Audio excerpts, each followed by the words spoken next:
Në kuptimin tim më të mirë do ta diskutojmë. Ministri e Shtetit dhe kryenegociatorja për integrimin evropian Majlinda Dhuka tha se projekt buxheti i vitit 2026 forcon objektivat e Shqipërisë për anëtarësim në Bashkimin Evropian brenda kësaj dekade.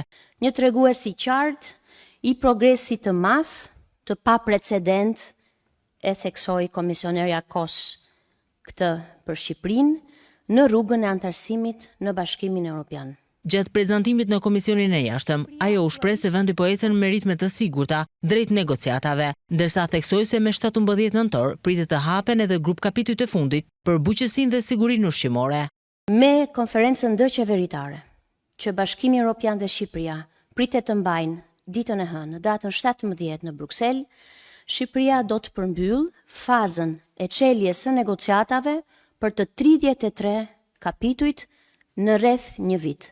Mëtej Dhuka renditi disa nga prioritetet, siç është reforma në drejtësi, përgatitja e ekonomisë për tregun e përbashkët evropian, përmes zhvillimit të energjisë, transportit, bujqësisë dhe sektorit digjital. Prioriteti kryesor në këtë buxhet është konsolidimi i mëtejshëm i reformës në drejtësi.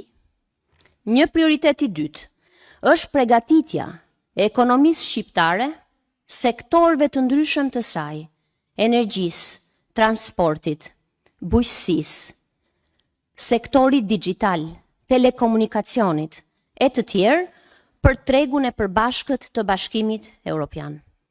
Kryenegociatorja bëri të ditur se Shqipëria ka siguruar 163 milion euro nga fondet e Bashkimit Evropian, ndërsa potenciali financiar deri në vitin 2027 arrin në 922 milion euro.